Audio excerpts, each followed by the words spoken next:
igreja vivem absolutamente à margem, vivem absolutamente distantes do que ensinou, do que propôs Jesus de Nazaré.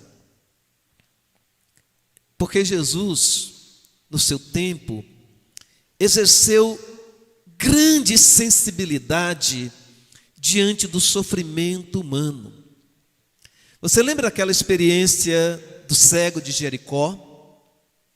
Você lembra que a narrativa diz que ele, quando soube que era Jesus que passava, ele começava a gritar: Jesus, tem compaixão de mim. E qual foi a reação da multidão?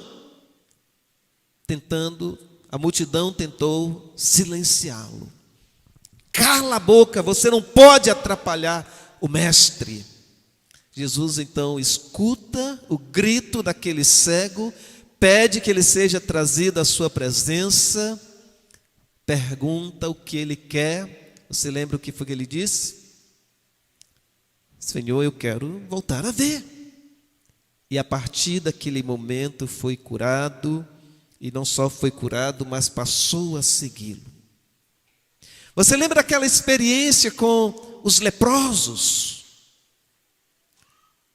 Uma categoria absolutamente marginalizada por aquela sociedade. Pessoas que eram obrigadas a anunciar a presença para que as pessoas não se aproximassem. No entanto, Jesus se aproxima, Jesus toca, Jesus cura, contrariando as expectativas, até mesmo do que a lei dizia. E no contexto em que Jesus viveu, foi assim que ele lidou com os excluídos, com os desvalidos, com os abandonados pela sociedade. E foi assim que Jesus ensinou a partilha. Ele não ensinou com mais um sermão. Ele ensinou com a vida. Ele ensinou com seus gestos. Você lembra da multiplicação dos pães? Você lembra daquela narrativa linda? Aparentemente, ou um dado momento, todo mundo já com fome, os discípulos já planejando e como iria dispersar a multidão, quando alguém diz que trouxe ali alguns pães, outros alguns peixes, e há quem diga que o verdadeiro milagre, naquele momento de multiplicação, foi exatamente a solidariedade.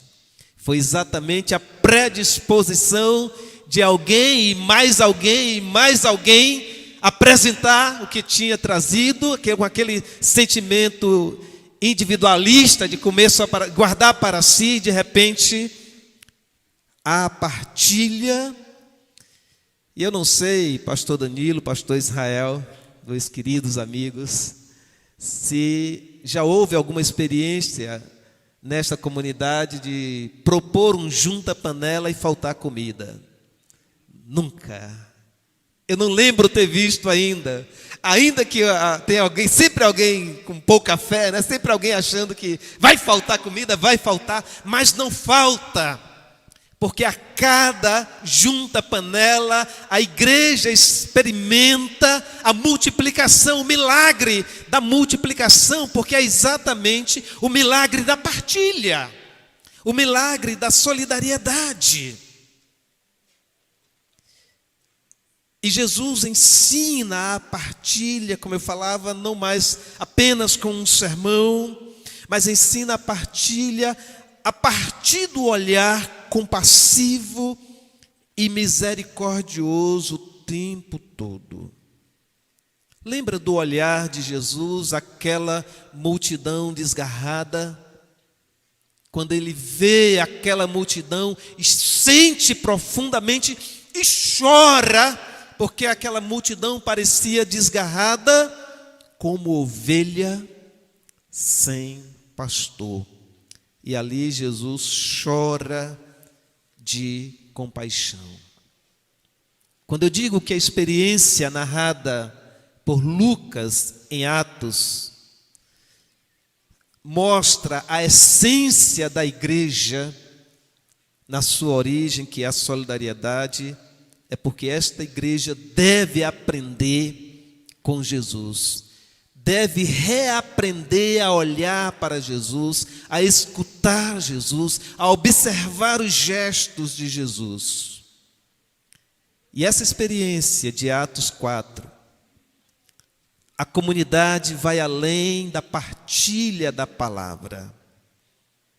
Aqui o texto expressa o conteúdo, expressa a vivência e a espiritualidade das pessoas nas origens do cristianismo. Essas palavras de Atos 4 são a afirmação da presença de Jesus na comunidade. E o texto diz que havia poder, o poder dinamizador do Espírito atuando no meio das pessoas, gerando transformação. Com o poder do Espírito, eles testemunhavam, e era o testemunho público da vida, da morte e da ressurreição de Jesus. Este é o conteúdo do Evangelho. É incrível como as pessoas inventam, é incrível como as pessoas têm a mania de inventar novidade, quando o conteúdo do testemunho dos apóstolos, o testemunho da igreja, é a vida, a morte e a ressurreição de Jesus. E esse testemunho se dava na constância da vida, se dava em todas as situações. E diante do poder do Espírito, do testemunho da vida, da ressurreição e da morte, inundava aquela comunidade com a graça de Deus sobre todos e todas as pessoas ali. Porque a sensível partilha do pão gera comunhão. E a comunhão não significava apenas a experiência de estar junto, de estar perto, mas essa comunhão que falava da partilha dos bens para amenizar a necessidade. Aquele texto tão forte no final que diz: não havia entre eles necessitado algum. A comunhão gerava exatamente isso, irmãos e irmãs. Às vezes nós estamos próximos, mas permanecemos cegos para as necessidades. Há situações em que alguém precisa efetivamente de uma cesta básica, de um prato de comida. Há situações que alguém precisa apenas de um abraço, precisa de um ombro amigo, precisa de um ouvido atento e respeitoso. Mas a comunhão vai além do estar junto. O estar junto é para que haja sensibilidade, para que se perceba a verdadeira carência daquele que está próximo. E a narrativa de Lucas traz dois exemplos muito interessantes da partilha. O exemplo de Barnabé, que todos conhecemos e tem um hino lindo que nós cantamos, mas traz também o exemplo de Ananias e Safira, não é? Que tenta ludibriar, tenta mentir. Tanto o exemplo de Barnabé quanto o exemplo de Safira traz uma prática comum daquela comunidade, a disposição de colocar os bens aos pés dos apóstolos. Muita gente questiona: será que aconteceu mesmo isto? Será que foi assim mesmo? Será que Lucas não estava idealizando o modelo de comunidade? São questões importantes para a gente fazer. Seria possível hoje alguém, uma comunidade, simplesmente tornar comum todos os seus bens, todo mundo vender a sua casa, o carro e colocar à disposição do outro? Como fazer isso num sistema capitalista que nos é imposto? Como pensar essa realidade? E você pode pensar, tudo bem, mas aquela comunidade de Jerusalém sofreu as consequências. Você vai ver que Paulo precisou fazer uma campanha de arrecadação para socorrer aquela igreja que ficou sem nada. Isso é uma ilusão apenas? Eu diria não. Tem como transplantar a igreja lá do primeiro século para hoje? A ideia também não é esta. Mas a ideia é percebermos os princípios, os valores, é pensarmos na solidariedade e como a comunidade hoje pode viabilizar a solidariedade. É pensar no socorro aos necessitados e como a igreja hoje pode fazer isso. É pensar nesta vida comum, com sensibilidade e perceber o outro. Saber que a pessoa que está do seu lado está sorrindo, ele pode estar destruído por dentro. Pode estar vivendo um momento muito triste. Mas ele estava tão bem entre nós, mas nós não tivemos a sensibilidade para perceber. Porque parece que a nossa comunhão era só um estar junto. Faltou tato, faltou sensibilidade, faltou um ouvido atento, faltou um olhar mais cuidadoso. E foi a partir da partilha do pão que gerou essa comunhão, esse estado de comunhão na igreja. A partilha do pão gerou o que eu chamo de humanização. A igreja em comunhão se torna mais humana. E nada pior para uma igreja quando ela se distancia da realidade. Nada pior para uma igreja quando ela se afasta dos que mais sofrem, especialmente com os desmandos do Estado. Nada pior para uma igreja quando ela perde a sensibilidade para com a dor alheia. Por isso que a solidariedade ensinada por Jesus é algo que jamais pode ser esquecido em momento algum da caminhada pela igreja do Senhor.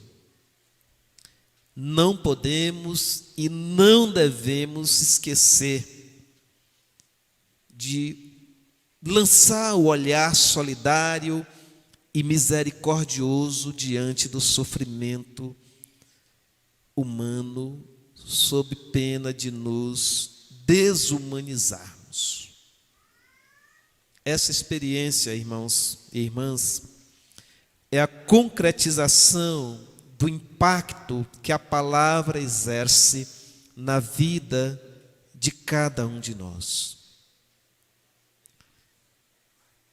Quem parte o pão, ou a igreja, vamos pensar coletivamente, a comunidade que parte o pão, talvez ela nem perceba, mas ela faz muito mais do que o mero partir do pão. Isso me lembra o que um teólogo sri-lankês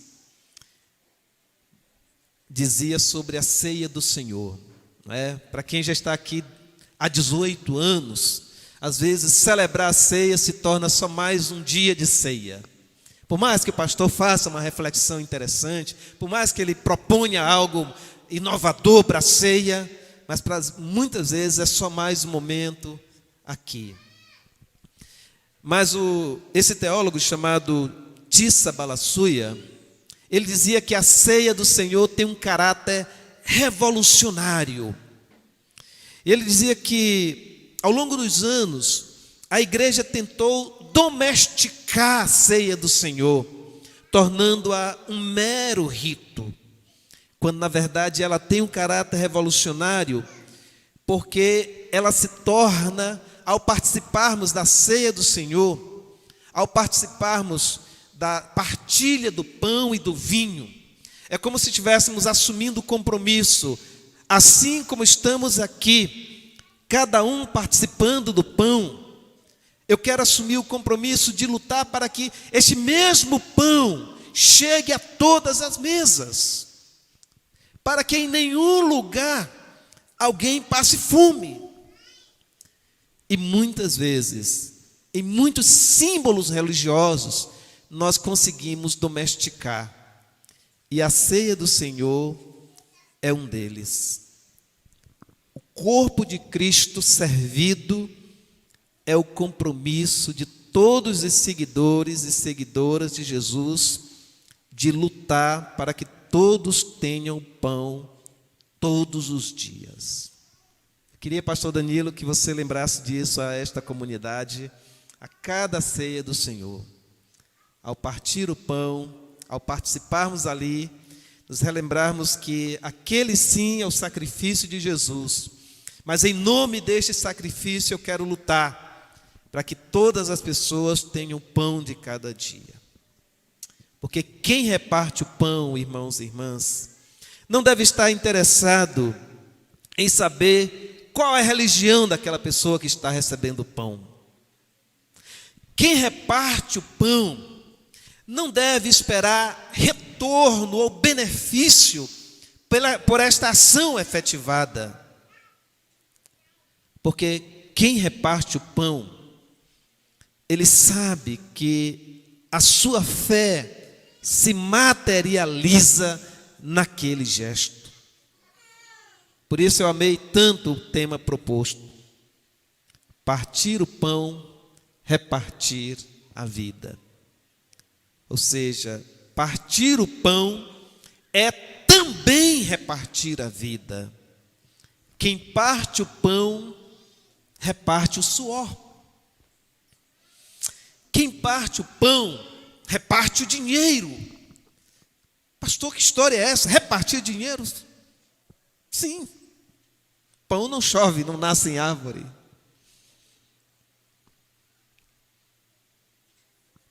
Quem reparte o pão, quem parte o pão, reparte o seu tempo.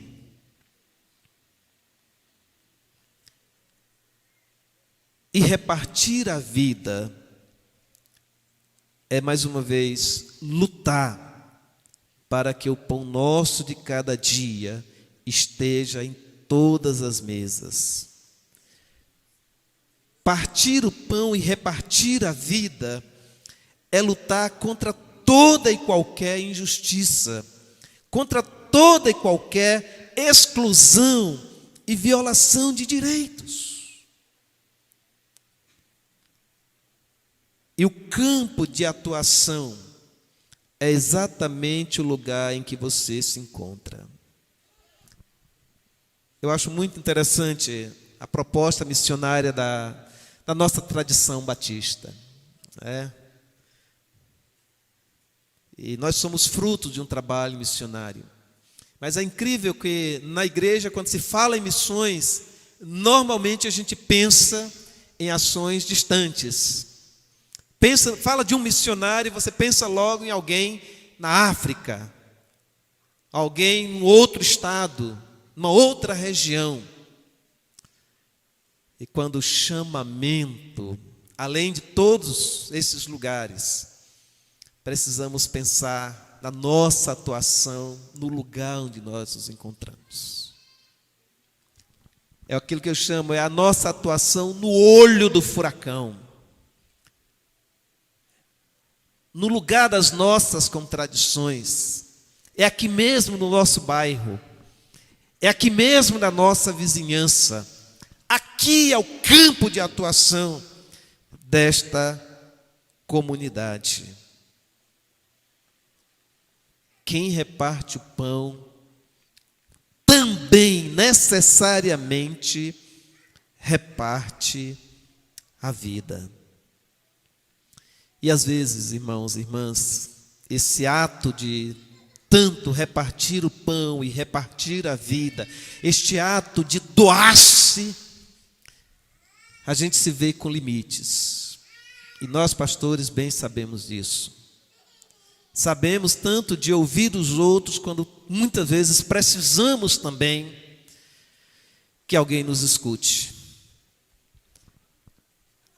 Às vezes, essa coisa de igreja, esse estímulo para a doação, para se repartir, parece algo assim muito tão intenso, como se fôssemos máquinas. Mas quem reparte o pão precisa reconhecer seus limites. Precisa entender que em algum momento o corpo cansa. Em algum momento essa tarefa parece inglória, se torna enfadonha. E não é à toa que os nossos pastores cansam, os nossos pastores se irritam. E às vezes a irritação não é necessariamente por algo que você fez, mas é o peso da missão.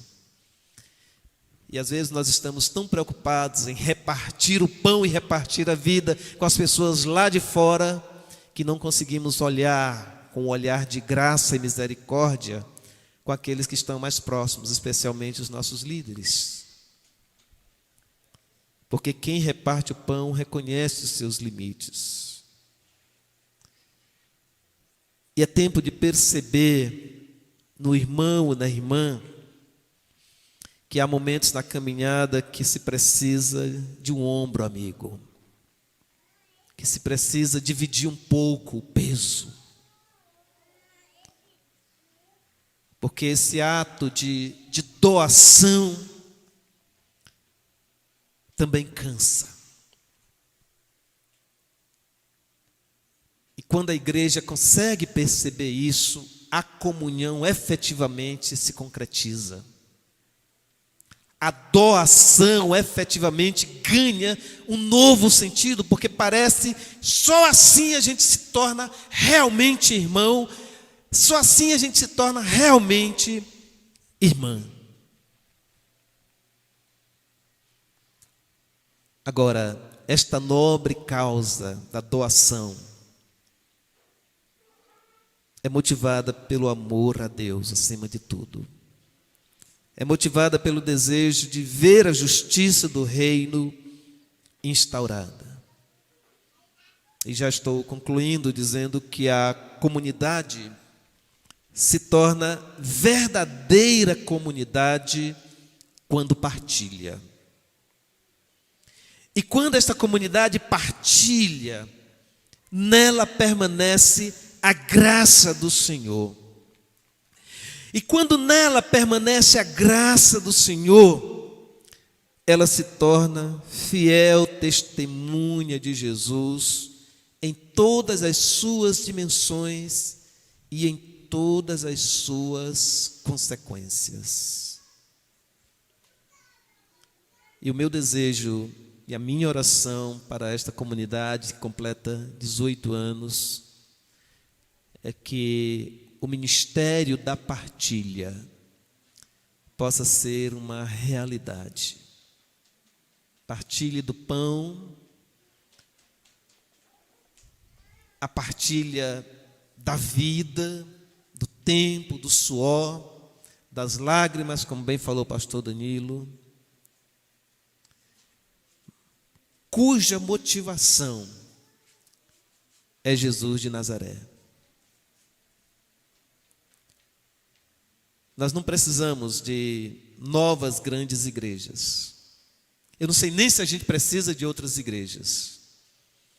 Mas nós precisamos nos voltar, reaprender a olhar para Jesus de Nazaré. A igreja que hoje permanece distante de Jesus, ela é tudo menos igreja. Ela pode ser uma empresa. Ela pode empreender muitas coisas interessantes, até coisas boas. Mas ela não é uma comunidade de fé. porque a comunidade de fé se volta para Jesus de Nazaré. E não há mistério. Olhe para a vida, olhe para a morte, olhe para a ressurreição. Junto a isso é o Evangelho. E é isso que nós precisamos. É isso que faz de nós igreja. É isso que dá sentido. E fazendo isso, dispensa sermão sobre partir o pão. Partir o pão é natural. Partir a vida é natural. Por quê? Porque a gente segue Jesus. A gente segue o Evangelho. E eu tenho certeza, irmãos, pelo clima bom que eu sinto aqui, que esta igreja experimenta isso. E Deus abençoe grandemente e abençoe meus amigos queridos, Danilo, Israel, nessa jornada. E eu confesso que tinha pensado 2 momentos para pensar, e eu fico devendo a outra, infelizmente. Quando eu voltar, eu falo a outra parte da mensagem. Mas para esta noite era isso que eu queria partilhar com vocês. Que Deus os abençoe grandemente. Muitíssimo obrigado pelo privilégio de partilhar com vocês nesta noite.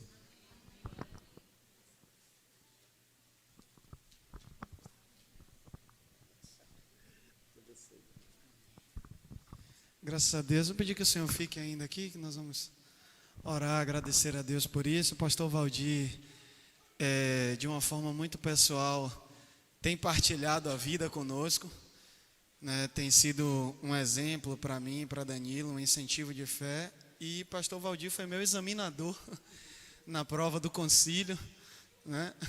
A tão suada prova do concílio, mas que eu tive o prazer de ter sido uma linda prova. Assim, foi uma experiência que foi muito gratificante, tanto para mim quanto para todos que estavam ali, né?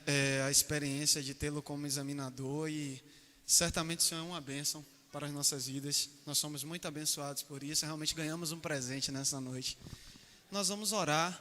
Meu irmão, minha irmã, você está sendo desafiado com essa palavra a continuarmos partilhando a vida, a continuarmos cuidando uns dos outros, né? Nós estamos sendo constantemente ministrados pelo Espírito sobre essas coisas, e eu quero que você apresente isso a Deus em oração. Eu quero que você coloque isso diante de Deus nessa noite, sabe? Isso de fato é Deus falando conosco por meio do seu Espírito. Então, nesse momento, responda a Deus isso em oração, e vamos continuar a respondê-lo com a vida. Na partilha do dia a dia, na partilha da vida, na partilha do pão. Que o Senhor nos ensine a vivermos em comunidade, que o Senhor nos ensine a vivermos em amor, que o Senhor nos ensine a vivermos em união. Nós vamos orar? Oremos. Senhor, nós rendemos graças a Ti, ó Pai, porque o Senhor é aquele que primeiro partilhou conosco, Senhor. O Senhor partilhou conosco o dom da vida. E nós te agradecemos, Senhor, porque só existimos pela Tua dádiva, Senhor, pelo Teu imenso amor para conosco. Te agradecemos também, Senhor, porque na cruz do Calvário, o Senhor se partiu por nós. Senhor, nós celebramos isso, Senhor, e bendizemos o Teu santo nome, Senhor, porque grande é o Teu amor por cada ser humano, por todo o universo, Senhor. Nós te louvamos, ó Deus. Te louvamos, Senhor, porque hoje aprendemos, Senhor Deus, por meio dessa palavra, Senhor, que o pão partido, Senhor, também é um desafio, Senhor, para lutarmos, para que haja pão em cada mesa, para que nenhum ser humano, Senhor, tenha falta de pão, Senhor, para que nenhum ser humano tenha falta de vida, Senhor. Senhor, em nome de Jesus, desafiados por essa palavra, nós queremos assumir um compromisso, Senhor, de seguirmos fielmente Jesus de Nazaré, Senhor, de lutarmos pela vida, Senhor, de combatermos a morte, Senhor, de combatermos, Senhor, todos os projetos institucionais de morte, Senhor Deus, sejam eles, Senhor, por meio de religiões ou não, Senhor. Que o Senhor nos livre, Senhor, de sermos mais uma instituição que propaga ódio, Senhor, neste mundo.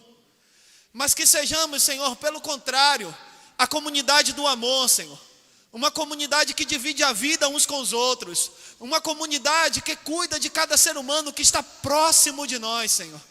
Uma comunidade, Senhor, que é sensível aos olhares, aos sorrisos, às lágrimas, que é sensível, Senhor, às histórias de vida.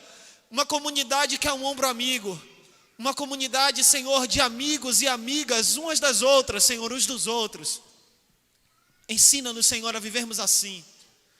Senhor, nós te louvamos, ó Deus, pela vida do pastor Valdir, Senhor. Te louvamos pela bênção que ele é, Senhor. Te agradecemos porque ele foi um instrumento teu para as nossas vidas nessa noite, ó Deus. Te pedimos que o Senhor continue a guiar a vida do teu filho, Senhor. Que o Senhor continue, ó Deus, a usá-lo como um instrumento, Senhor, tão bem afinado para a honra e glória do teu santo nome, Senhor. Pai, que ele continue a abençoar não somente as nossas vidas, mas todos aqueles em que o Senhor colocar ao alcance dele, ó Pai. Que ele seja sempre assim, Senhor, um pastor. Pai, continua a cuidar do teu filho, Senhor. Continua, Senhor, a também cuidar de cada um de nós. Essa é a nossa oração, no nome de Jesus e para a glória eterna de Jesus. Amém. E que o amor de Deus, o Pai, a graça bendita de Jesus Cristo e a comunhão do Santo Espírito permaneçam sobre todos e cada um de nós, agora e para todos sempre. Amém. Louvado seja Deus.